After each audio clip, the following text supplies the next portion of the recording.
So hello everyone, आज की video में हम आईआईटी मद्रास के BS in medical science and engineering and BS in chemistry program के बारे में देखने वाले हैं।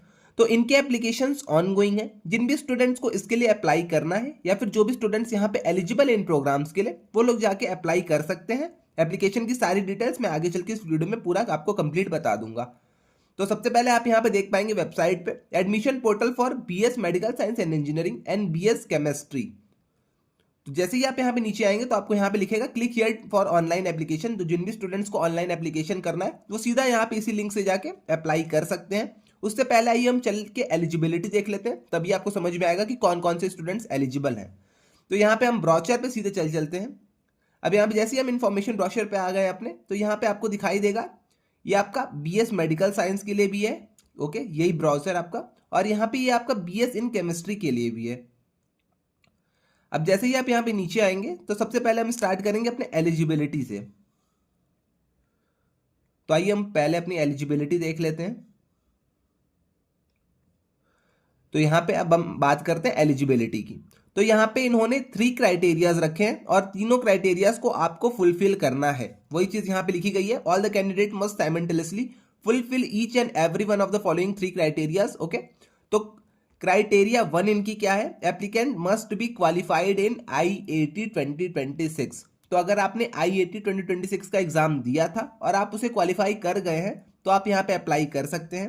क्राइटेरिया 2 क्या है? अगर आप इंडियन नेशनल हैं या फिर OCI PIO अगर कार्ड होल्डर अगर आप हैं तो आप यहाँ पे अप्लाई कर सकते हैं। ओके, और थर्ड वाला जो अपना है appearance and performance in class 12th examination. तो क्लास 12th के एग्जामिनेशन के बेसिस पे आपको यहाँ पे सेलेक्ट किया जाएगा। अब क्लास 12th में आपके क्या क्या चीज़ें होनी चाहिए?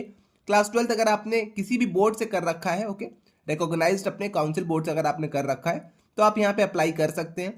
अगर आप मेडिकल साइंस के लिए अप्लाई कर रहे हैं, okay, medical science and engineering के लिए अप्लाई कर रहे हैं, तो आपके मैथमेटिक्स होने चाहिए क्लास 12th में। ओके, और वहीं अगर आप यहाँ पे केमिस्ट्री के लिए अप्लाई कर रहे हैं, BS इन केमिस्ट्री के लिए, तो केमिस्ट्री आपके होनी चाहिए इन क्लास 12th।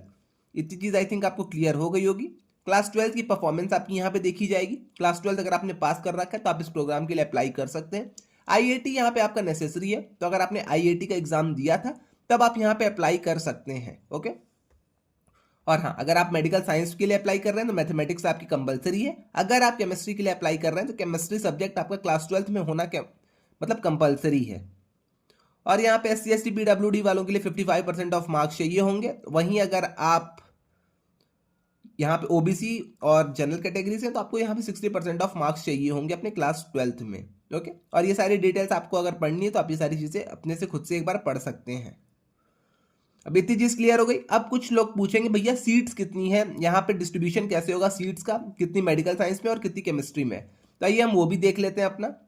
तो अगर हम यहाँ पे जनरल न्यूट्रल की बात करते हैं, ओपन सीट की अगर हम बात करते हैं, तो 14 सीट्स अपनी जनरल न्यूट्रल के लिए है, ओके, मेडिकल साइंस में, और 16 सीट्स आपकी केमिस्ट्री में है जनरल न्यूट्रल के लिए। ओके, और वहीं अगर हम जनरल फीमेल जो कैंडिडेट्स होते हैं उनकी अगर हम बात करते हैं तो मेडिकल साइंस में उनके लिए 3 सीट्स हैं और केमिस्ट्री में उनके लिए 5 सीट्स हैं। अब बात हम कर लेते हैं अपने EWS वाले स्टूडेंट्स के लिए। तो अगर आप EWS हैं और जनरल न्यूट्रल हैं तो आपके लिए 2 सीट्स हैं और केमिस्ट्री में आपके लिए 4 सीट्स हैं। वहीं पे अगर आप फीमेल हैं तो आपके लिए मेडिकल साइंस एंड इंजीनियरिंग में 1 सीट्स है, और यहाँ पे अगर आप फीमेल हैं तो आपके लिए यहाँ पे केमिस्ट्री में 1 सीट्स है, सॉरी 1 सीट है। अब यहाँ पे OBC की हम बात कर लेते हैं। OBC में अगर आप जनरल न्यूट्रल है, मतलब मान के चलिए अगर आप बॉय हैं तो आप यहाँ पे 7 सीट्स आपके लिए हैं और केमिस्ट्री में आपके लिए 11 सीट्स हैं। अगर आप फीमेल हैं तो आपके लिए 2 सीट हैं केमिस्ट्री में भी और 2 सीट हैं आपकी मेडिकल साइंस एंड इंजीनियरिंग में भी। वैसे ही आप यहाँ पे SC ST का भी देख लीजिएगा, और यहाँ पे और फीमेल ये जो सारी जो है ये सारी चीज़ें भी आप यहाँ पे देख लीजिएगा। तो टोटल अगर हम सीट्स की बात कर लेते हैं तो मेडिकल साइंस एंड इंजीनियरिंग में आपकी 36 सीट्स हैं और केमिस्ट्री में आपकी 50 सीट्स हैं। इतनी चीज़ क्लियर हो गई।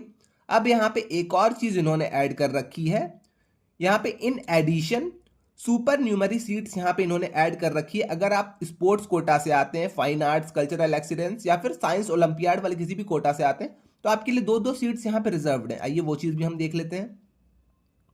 तो मेडिकल साइंस एंड इंजीनियरिंग में अगर आप किसी भी स्पोर्ट्स कोटा से, फाइन आर्ट्स के कोटा से, किसी भी अगर चीज़ से आप आते हैं तो आपके लिए 2 सीट्स हैं, यहाँ पे भी 2 सीट्स हैं, तो टोटल आपकी 6 सीट्स यहाँ पे रिजर्व्ड हैं। और केमिस्ट्री में भी आपके 6 सीट्स रिजर्व्ड हैं। ओके, तो वही चीज़ है, अगर आप स्पोर्ट्स कोटा से आते हैं, ये सारी चीज़ों से आते हो तो आपको एक सर्टिफिकेट आपका नेसेसरी रहेगा। अगर आप वो सर्टिफिकेट आपका वेरीफाई हो जाता है, सारी चीज़ें क्लियर हो जाती हैं, तो आपको इन कोटास पे सीट्स मिल जाएंगी। ओके, अब बात आती है कि भैया हमने आईआईटी दिया था, हमने सारी चीज़ें कर ली थी, अब अप्लाई कैसे करना है इस प्रोग्राम के लिए। तो सबसे पहले आपको इस वेबसाइट पे जाना है, या फिर आप सीधे वेबसाइट पे जो मैंने आपको पहले दिखाई थी उस पर आप जाके सीधा अप्लाई नाउ पे क्लिक करेंगे। आपकी एप्लीकेशन फॉर्म की फीस लगेगी 1000 रुपीज़। ओके, और हाँ, अगर आप SC/ST हैं तो आपके लिए 500 रुपीज़ में ही काम हो जाएगा। ओके, अब हाँ, अब वहाँ पे आप जैसे ही अप्लाई करेंगे तो आप पूरे फॉर्म को भरेंगे, एक एक करके सारी डिटेल्स अपनी डालेंगे। डिटेल्स डालने के बाद आपको यहाँ पे 1000 रुपीज़ की एप्लीकेशन फ़ी पे करनी पड़ेगी। ओके, अब उसके बाद आपका नेक्स्ट जो प्रोसेस स्टार्ट होगा वो रहेगा आपका सीट अवेलेबिलिटी। अब आपके राउंड्स चलेंगे, काउंसलिंग के आपके राउंड्स चलेंगे, जिस हिसाब से आपका मार्क्स होगा, ओके, आईआईटी के एग्जाम में जैसा भी आपका मार्क्स होगा उस अकॉर्डिंग ये लोग आपको सीट्स अलॉट करेंगे। ओके, तो वही यहाँ पे भी लिखी गई ये चीज़, IIT rank obtained by the candidate, उसी अकॉर्डिंग आपको यहाँ पे सीट्स अलॉट होंगी। अगर आपको सीट अलॉट हो जाती हैं, आइए अब हम सीधे देख लेते हैं, अगर आपको सीट अलॉट हो जाती है तो आपको यहाँ पे सीट एक्सेप्टेंस की फीस देनी पड़ेगी 30,000 रुपीज़। ओके, यहाँ पे देख सकते हैं 25,500 आपकी यहाँ पे इंक्लूड रहेगी, बट 5,000 ये सारी आपकी फीस मतलब नॉन रिफंडेबल रहेगी। और ये फीस आपकी जो 30,000 है वो आपकी जनरल EWS और OBC वाले स्टूडेंट्स के लिए रहेगी। ओके, उसके अलावा अगर आप SC/ST और PWD हैं तो आपको 15,000 रुपीज़ देने पड़ेंगे यहाँ पे। तो इतनी चीज़ आई थिंक आपको क्लियर है अब तक। सबसे पहले आप एलिजिबिलिटी देख लिए, अगर आपने आईआईटी का एग्जाम दिया था, 12th पास है अगर आप, तो आप अप्लाई कर सकते हैं। आपको अब स्ट्रीम चूज करनी पड़ेगी, आप केमिस्ट्री में जाना चाहते हैं कि मेडिकल साइंस एंड इंजीनियरिंग में जाना चाहते हैं। अगर आप केमिस्ट्री या फिर मेडिकल साइंस इंजीनियरिंग में जाना चाहते हैं तो आपको आगे अब प्रोसेस फर्दर अगर आपको करना है तो आपको सबसे पहले एप्लीकेशन फॉर्म भरना है। एप्लीकेशन फॉर्म के लिए आपको फीस जमा करनी होगी, फीस आपकी वहाँ पे 1000 रुपीज़ है। ओके, अब उसके आगे जब आप जाएंगे तो आपके फर्दर राउंड्स काउंसलिंग के स्टार्ट होंगे।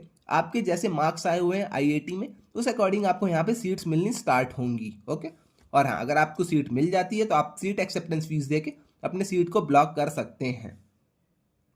अब आप कुछ लोग पूछेंगे भैया ये प्रोग्राम ऑफलाइन है, क्या है, कैसे है? तो ये प्रोग्राम आपका टोटली ऑफलाइन होने वाला है। ओके, मेडिकल साइंस इंजीनियरिंग का भी प्रोग्राम आपका टोटल ऑफलाइन होगा, और उसका भी आपका केमिस्ट्री का भी प्रोग्राम, BSc केमिस्ट्री का, ये भी आपका टोटली ऑफलाइन प्रोग्राम होने वाला है। ओके, सीट मैट्रिक्स मैंने आपको बता दी, 50 सीट्स के अराउंड आपकी केमिस्ट्री में और 36 के अराउंड आपकी यहाँ पे मेडिकल साइंस इंजीनियरिंग में है। अब बात आती है अपने हॉस्टल फी की। तो जो फी आपकी बीटेक वाले स्टूडेंट्स की लगती है सेम वही फी आपकी भी यहाँ पे लगने वाली है। ओके, तो आपको अगर चेक करनी है बीटेक वालों की फी क्या है आईआईटी मद्रास की, तो आप वहाँ पे जाके चेक कर सकते हैं। विड्रॉ का भी प्रोसेस यहाँ पे इन्होंने समझा रखा है, तो विड्रॉ का प्रोसेस मैं आपको इतना डीपली नहीं बताऊंगा, बट आप यहाँ पे अगर आपको देखना है तो आप यहाँ पे विड्रॉ का प्रोसेस देख के खुद से पढ़ सकते हैं।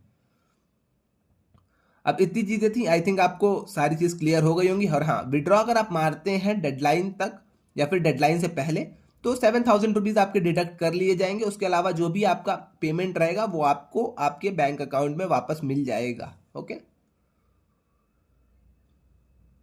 और हाँ, अब हम बात कर लेते हैं अपने डेडलाइंस की। भैया लास्ट राउंड कब है, कैसे अपने फॉर्म स्टार्ट होंगे, कब से स्टार्ट हुए हैं?